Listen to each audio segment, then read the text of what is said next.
Mom and Dad, I want to wish you a very happy anniversary. We're at a wonderful restaurant having a great meal. Happy anniversary. Love you.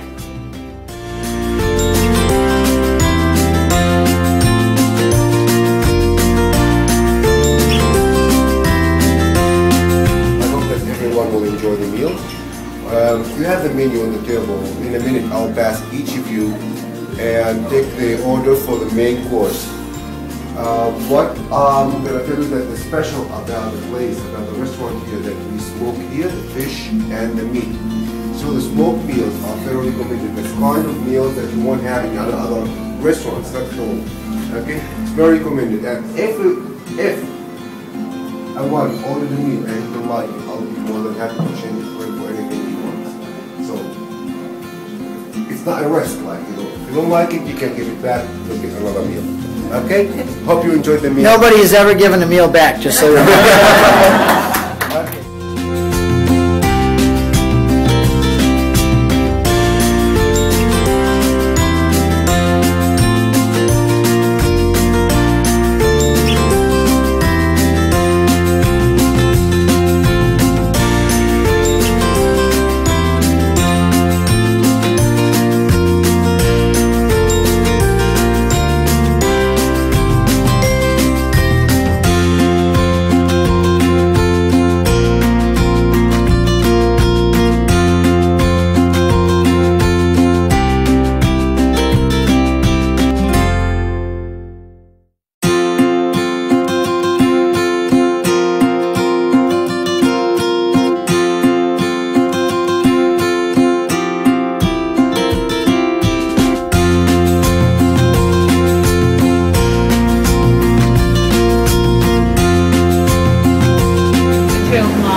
Easter Sunday, and they get back, they're talking and all that, get back to the other apostles, and they go, guess what?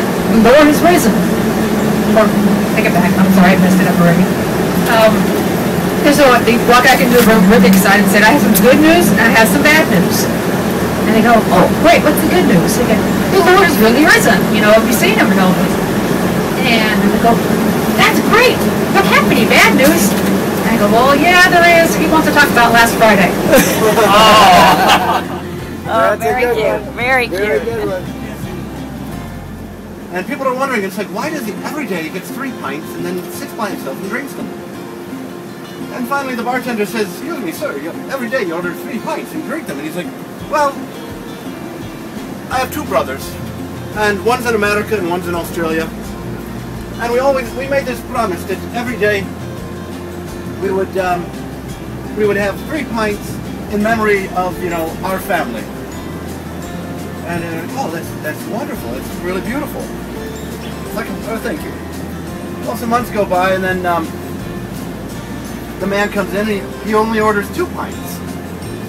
And the next day, he only orders 2 pints. And you know this continues for a couple weeks. And the bartender says, "Did something happen to one of your brothers? I'm really sorry." He's like, "Oh no, my brothers are fine. I gave up drinking for Lent."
We like to be on solid ground where we can function.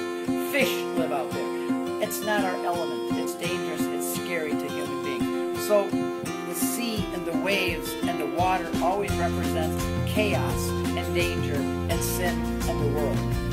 Jesus is standing on the shore, which represents heaven. responsibility, the final place that we're to come to. Peter and the apostles have been commissioned to do what? To become fishers of men, right?